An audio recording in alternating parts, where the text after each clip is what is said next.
The summer was coming to an end. The Jewish year was almost over. On the eve of Rosh Hashanah, the last day of the cursed year, the entire camp was agitated and every one of us felt the tension.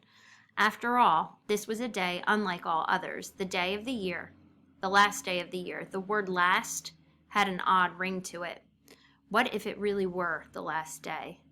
The evening meal was distributed, an especially thick soup, but nobody touched it. We wanted to wait until after prayer. On the apple plats, surrounded by electrified barbed wire, thousands of Jews, anguish on their faces, gathered in silence. Night was falling rapidly, and more prisoners kept coming from every block, suddenly able to overcome time and space, to will both into submission. What are you, my God? I thought angrily. How do you compare to this stricken mass gathered to affirm to you their faith, their anger, their defiance? What does your grandeur mean, Master of the universe, in the face of all this cowardice, this decay, and this misery? Why do you go on troubling these poor people's wounded minds, their ailing bodies? Some 10,000 men had come to participate in a solemn service, including the Blockeltest, the Capos, all bureaucrats in the service of death.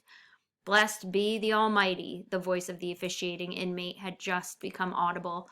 At first I thought it was the wind. Blessed be God's name. Thousands of lips repeated the benediction, bent over like trees in a storm. Blessed be God's name? Why? But why would I bless him? Every fiber in me rebelled because he caused thousands of children to burn in his mass graves, because he kept 6 crematoria working day and night, including Sabbath and the holy days, because in his great might he had created Auschwitz, Birkenau, Buna, and so many other factories of death. How could I say to him, blessed be thou, almighty Master of the universe, who chose us among all nations to be tortured day and night, to watch as our fathers, our mothers, our brothers end up in the furnaces? Praised be thy holy name for having chosen us to be slaughtered on thine altar. I listened as the inmate's voice rose. It was powerful yet broken, amid the weeping, the sobbing, the sighing of the entire congregation. All the earth and universe are God's. He kept pausing, as though he lacked the strength to uncover the meaning beneath the text. The melody was stifled in his throat, and I, the former mystic, was thinking, yes, man is stronger, greater than God. When Adam and Eve deceived you, you chased them from paradise. When you were displeased by Noah's generation, you brought down the flood. When Sodom lost your favor, you caused the heavens to rain down fire and damnation. But look at these men, whom you have betrayed, allowing them to be tortured, slaughtered, gassed, and burned. What do? They pray before you. They praise your name. All of creation bears witness to the greatness of God. In days gone by, Rosh Hashanah had dominated my life. I knew that my sins grieved the Almighty, and so I pleaded for forgiveness. In those days, I fully believed that salvation of the world depended on every one of my deeds, on every one of my prayers. But now, I no longer pleaded for anything. I was no longer able to lament. On the contrary, I felt very strong. I was the accuser, God the accused. My eyes had opened, and I was alone, terribly alone in a world without God, without man, without love or mercy. I was nothing but ashes now. But I felt myself to be stronger than this Almighty to whom my life had been bound for so long. In the midst of these men assembled for prayer, I felt like an observer, a stranger. The service ended with Kaddish. Each of us recited Kaddish for his parents, for his children, and for himself. We remained standing in the apple plats for a long time, unable to detach ourselves from the surreal moment. Then came the time to go to sleep, and slowly the inmates returned to their blocks. I thought I heard them wishing each other a happy new year. I ran to look for my father. At the same time, I was afraid of having to wish him a happy new year in which I no longer believed. He was leaning against the wall, bent shoulders sagging as if under a heavy load. I went up to him, took his hand, and kissed it. I felt a tear on my hand. Whose was it, mine? His? I said nothing, nor did he. Never before had we understood each other so clearly. The sound of the bell broke us back to reality. We had to go to bed. We came back from very far away. I looked up at my father's face, trying to glimpse a smile or something like it on his stricken face, But there was nothing, not the shadow of an expression. Defeat. Yom Kippur, the Day of Atonement. Should we fast? The question was hotly debated. To fast could mean a more certain, more rapid death. In this place, we were always fasting. It was Yom Kippur year-round. But there were those who said we should fast precisely because it was dangerous to do so. We need to show God that even here, locked in hell, we were capable of singing his praises. I did not fast. First of all, to please my father, who had forbidden me to do so. And then there was no longer any reason for me to fast. I no longer accepted God's silence as I swallowed my ration of soup. I turned that act into a symbol of rebellion, of protest against him, and I nibbled on my crust of bread. Deep inside me, I felt a great void opening. The SS offered us a beautiful present for the new year. We had just returned from work. As soon as we passed the camp's entrance, we sensed something out of the ordinary in the air. The roll call was shorter than usual. The evening soup was distributed at great speed, swallowed as quickly. We were anxious.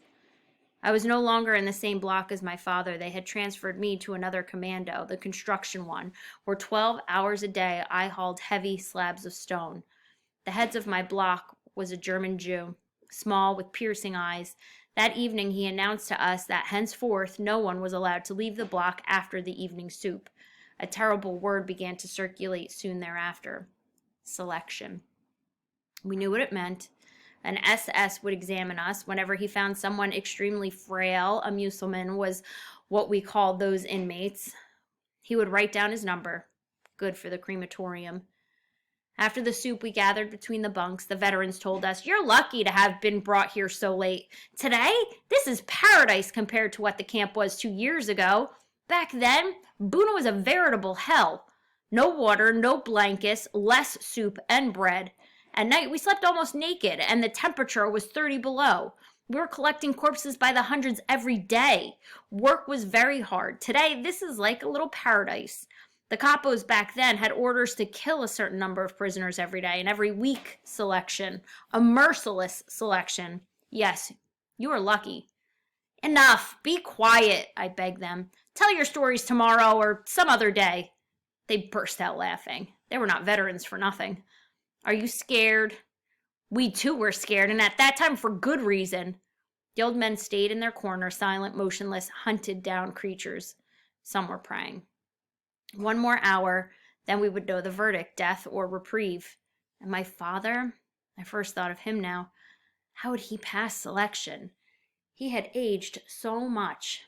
Our Blockle test had not been outside a concentration camp since 1933. He had already been through all the slaughterhouses, all the factories of death. Around 9 o'clock, he came to stand in our midst. "Achtung!" There was instant silence. "Listen carefully to what I am about to tell you." For the first time, his voice quivered. "In a few moments, selection will take place. You will have to undress completely. Then you will go, one by one, before the SS doctors. I hope you will all pass, but you must try to increase your chances. Before you go into the next room, try to move your limbs. Give yourself some color. Don't walk slowly, run. Run as if you had the devil at your heels. Don't look at the SS. Run straight in front of you." He paused and then added, "And most important, don't be afraid." That was a piece of advice we would have loved to be able to follow. I undressed, leaving my clothes on my cot. Tonight there was no danger that they would be stolen. Tibby and Yossi, who had changed commandos at the same time I did, came to urge me. "Let's stay together. It will make us stronger." Yossi was mumbling something. He probably was praying. I had never suspected that Yossi was religious. In fact, I had always believed the opposite. Tibby was silent and very pale. All the block inmates stood naked between the rows of bunks. This must be how one stands for the Last Judgment. "They are coming!" 3 SS officers surrounded the notorious Dr. Mengele, the very same who had received us in Birkenau. The Blockle test attempted a smile. He asked us, "Ready?" Yes, we were ready. So were the SS doctors. Dr. Mengele was holding a list, our numbers. He nodded to the Blockle test. "We can begin," as if this were a game. The first to go were the notables of the block, the Stubble test, the capos, the foremen, all of whom were in perfect physical condition, of course. Then came the ordinary prisoners' turns. Dr. Mengele looked them over from head to toe. From time to time, he noted a number. I had but one thought, not to have my number taken down and not to show my left arm. In front of me, there were only Tibby and Yossi. They passed. I had time to notice that Mengele had not written down their numbers. Someone pushed me. It was my turn. I ran without looking back. My head was spinning. You are too skinny. You are too weak. You are too skinny. You're good for the ovens. The race seemed endless. I felt as though I had been running for years. You're too skinny. You are too weak. At last I arrived, exhausted. When I had caught my breath, I asked Yossi and Tibby, did they write me down? No, said Yossi, smiling. He added, anyway, they couldn't have. You were running too fast. I began to laugh. I was happy. I felt like kissing him. At that moment, the others did not matter. They had not written me down. Those whose numbers had been noted were standing apart, abandoned by the whole world. Some were silently weeping. The SS officers left. The Blockeltest appeared, his face reflecting our collective weariness. It all went well, don't worry. Nothing will happen to anyone, not to anyone. He was still trying to smile. A poor emaciated Jew questioned him anxiously, his voice trembling. But, sir, they did write me down. At that, the Blockeltest vented his anger. What? Someone refused to take his word. What is it now? Perhaps you think I'm lying. I'm telling you once and for all, nothing will happen to you, nothing. You just like to wallow in your despair, you fools. The bell rang, signaling that the selection had ended in the entire camp. With all my strength, I began to race toward Block 36. Midway, I met my father. He came toward me. So? Did you pass? Yes, and you? Also.